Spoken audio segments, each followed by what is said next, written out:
salaamaaleykum na ngeen def ñu ngi leen wax ngeen dal ak jàmm man la Lamine dëkk Dakar Sénégal yéen a ngi seetaan Henri Wheeler's movie review jaajëf.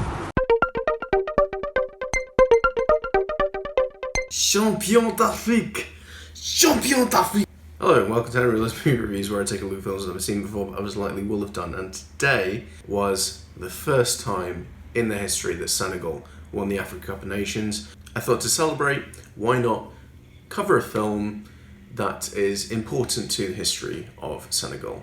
So today I'm going to be covering the 1973 Djibril Diop Mambéty film Touki Bouki. I became first aware of this film through the Sight and Sound Top 100. I have also since discovered that Martin Scorsese played a big part in getting this film more recognition. I'm really excited to finally sink my teeth into this. So yeah, let's go.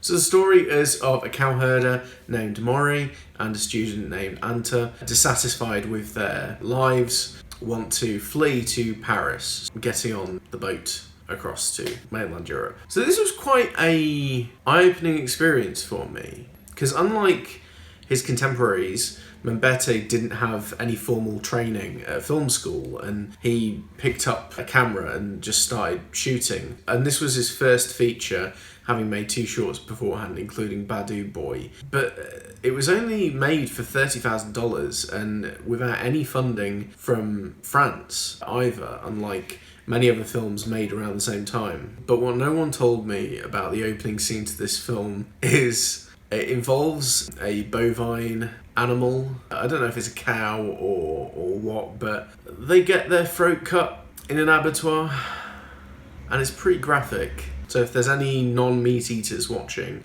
or just anyone who, you know, is an advocate for animal rights, bear that in mind. But I don't think it was slaughtered for the film, just that the director filmed in an abattoir, much like on Body and Soul. But later on, we also see another killing, this time with a goat. I believe it was a goat, which is interspersed with images of Mori being attacked and having his motorcycle taken apart, removing the skull from the front of the bike. I don't know if this was supposed to be symbolic of emasculation or something. I'm not entirely sure. But it was really captivating. That's a real strength of this film, is the editing, and I just love the jump cuts, which, you know, while it's a common trait in the French New Wave, it's supposedly been insisted that this is actually influenced by African oral traditions, and it's more of a coincidence that that's kind of how it came out. There's even a jumping of the music at points where Paris Paris 1941, I don't know exactly, by Josephine Baker, amazing singer by the way, check her out, comes on, but it keeps skipping. Paris, Paris, Paris, Paris, Paris. It's as if the characters long for a destination that they'll never reach, and it's just like this cyclical process of never going anywhere. Maybe I'm reading too much into that. I'd never seen anything like that before. It must have been intentional. There's something really kind of melancholic about it. Just the sound design in general is really marvellous. It really adds to the experience wonderfully. And it also has one of the greatest sex scenes I've ever seen. All you really see is Anta's hand gripping the back of Mori's bicycle. It looked beautiful. That was just pure fucking cinema. In fact, there's so many shots in this film which really astounded me.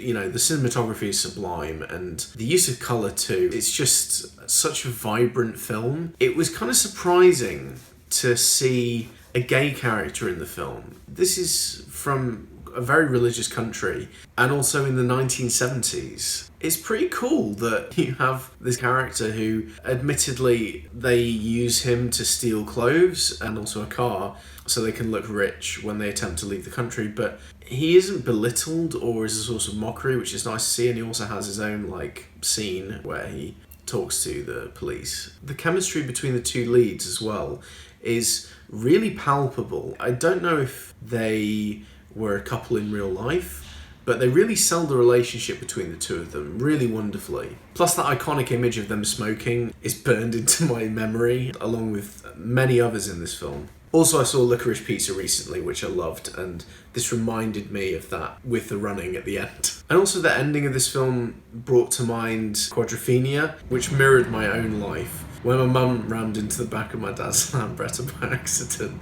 which he just had serviced and restored, and he exclaimed, "You killed my scooter!"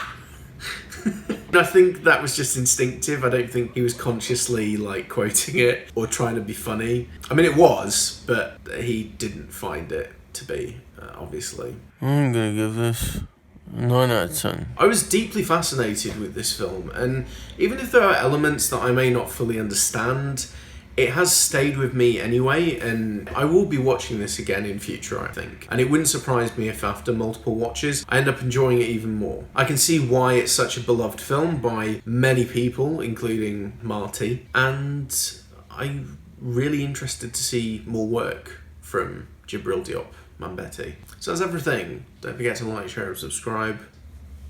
I'll see you all later. Yeah!